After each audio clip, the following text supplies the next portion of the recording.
Hello everyone, welcome back to the channel, and another mod review. I hope everybody enjoyed the mod review that I did yesterday. I enjoyed making it, and it felt good to come back to the channel. It felt good to come back to Railroader. I'm not saying that means that I'm going to come back regularly. I'm not saying this is a return to weekly videos or anything like that, but I've enjoyed it. Anyway, without further ado, let's get into this mod review. So I can't really be as suspenseful as I was in the Climax mod review, because we already know this thing exists. To be fair, most of you probably already knew that the Climax existed.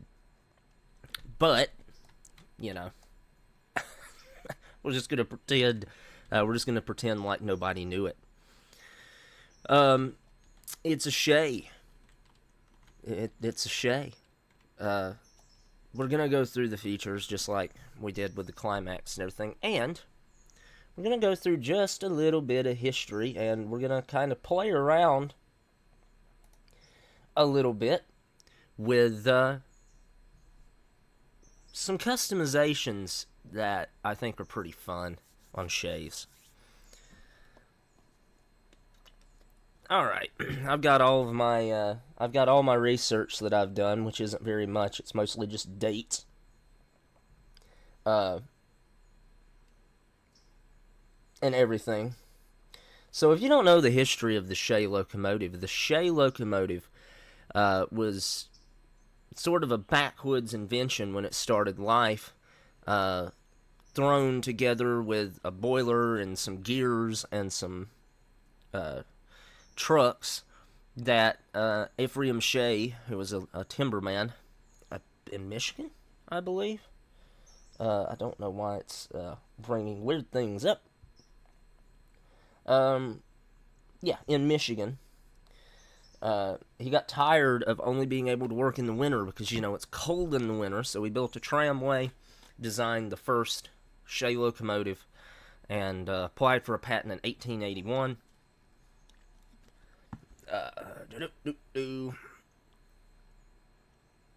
In 1880, the Lima Locomotive Works, really famous for their superpower steam towards the end of the steam era, built a prototype for him.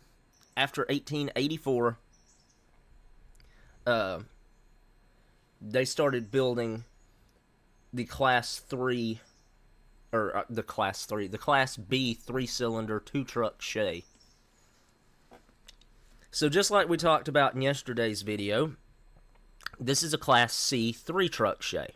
Now, unlike the Climaxes, there were 4 different classes of Shay locomotives. The Class A, which was a primitive 2-cylinder design, 2-truck, 2-cylinder design.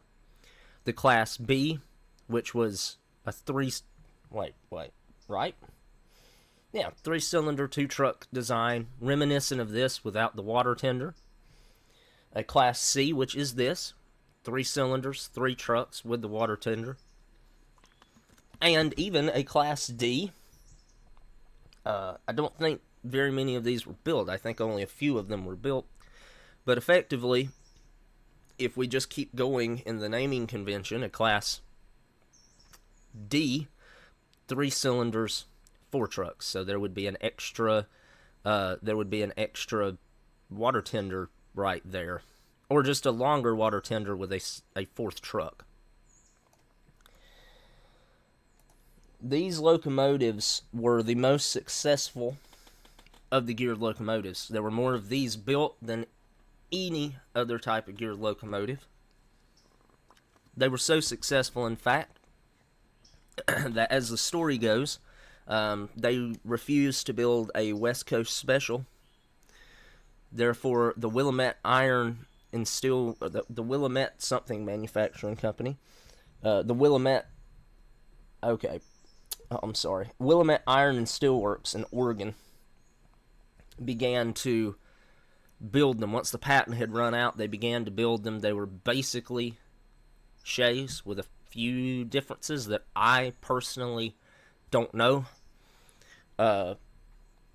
these locomotives were built for years, and I would have sworn I had typed out in this when they quit production. If I'm not mistaken, they quit production sometime in the late 1940s. You can go see the last Shay built in at Cass Scenic Railroad. That's the big Western Maryland number 6, which is probably the closest thing to a super-powered Shay. Well, I say that. There were a few bigger Shays, but it's by far the closest thing we have to a super-powered Shay that is left in existence. That being said, if you want to see a Shay, it's not terribly difficult to find one, because 116 of these beasts still exist. On the West Coast, the most prevalent place to go see them is the Yosemite sugar mine. I can't think of the name of it.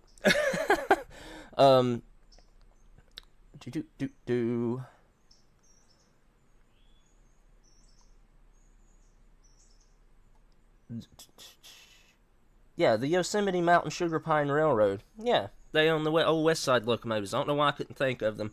And here on the East Coast, the best place to go see some Shays is the ever-famous Cass Scenic Railroad.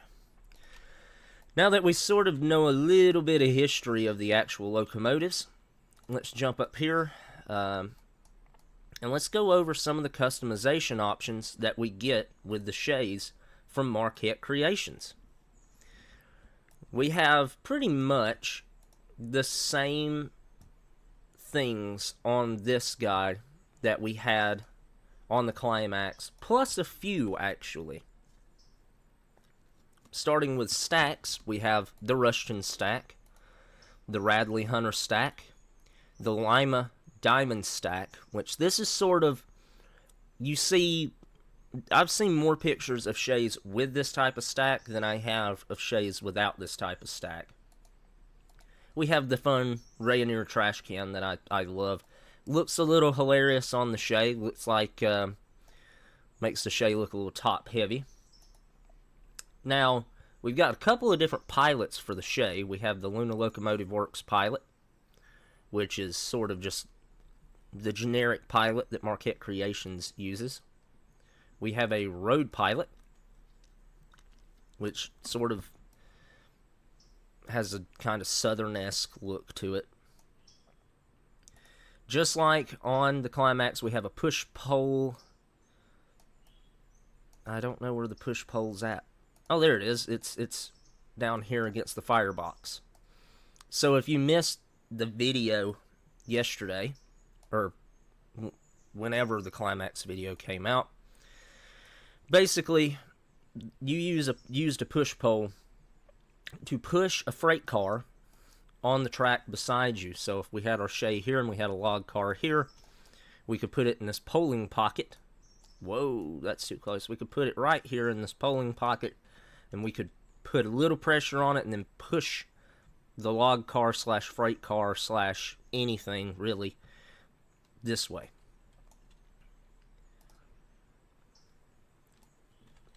You can put you can put the Shay cab lettering below the number. It's a little less intrusive than the Climax's cab lettering. We can get a toolbox back here on the tender.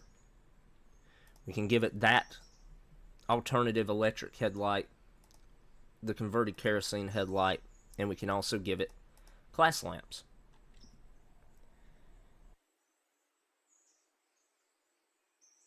Excuse me, sorry, I had to sneeze. This guy comes with 3 different options. For liveries, we get black, so your standard Shay. Most Shays that I have seen pictures of, especially here on the East Coast, were just black. They didn't have anything painted, nothing was painted on them. You get the fancy, which I love. I love this. The white walls look a little odd on a Shay, but I love that look. And then we get the west side, which is this. Some pictures of the later west side operation, there's some other things that we're going to see if we can mess around with. Now, as you can see, just like on the Climax, we have all these different things that we can play around with. So let's actually go back to the black livery. We can play with the color of the boiler, which this kind of gives off a Pickering vibe. If we just go just as red as we possibly can, so I can make this all uniform. Let's see how far into the whole Pickering thing we can go, because they had their locomotives absolutely red to the nines. There's a wonderful story behind that.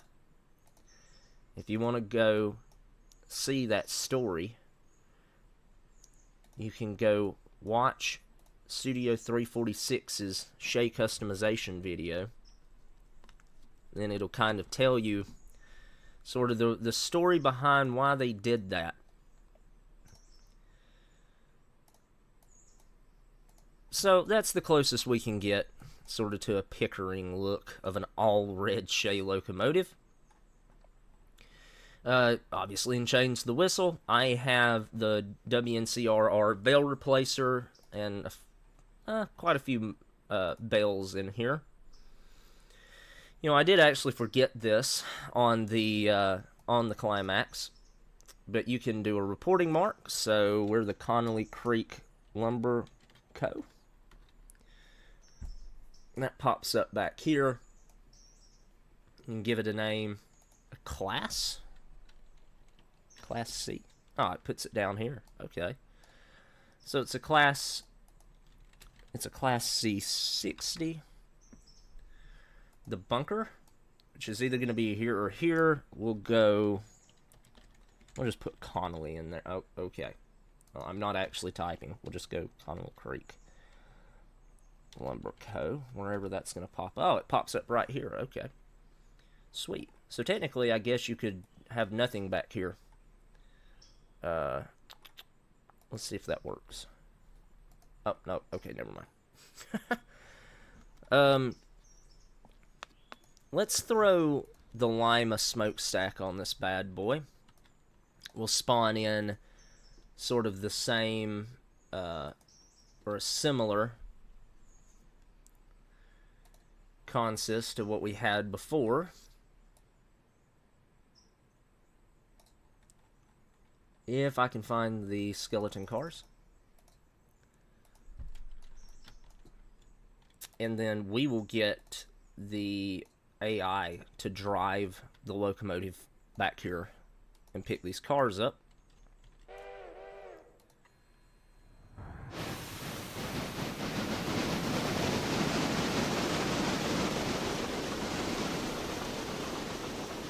I love that gear sound, just like the Climax has. Alright, so while it's doing that, we're going to jump over into company mode. Oops, I forgot the slash. We're going to jump over into company mode. And if I can, as long as I can find it,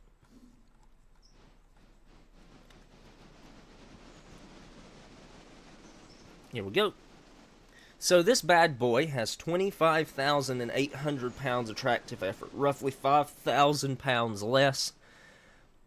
Roughly 5,000 pounds less than the Climax. It has a 4.7 factor of adhesion, just like all geared locomotives. It has an extra small curve radius. It can carry 3.5 tons of coal and 3,500 gallons of water, and this bad boy will set you back $12,000.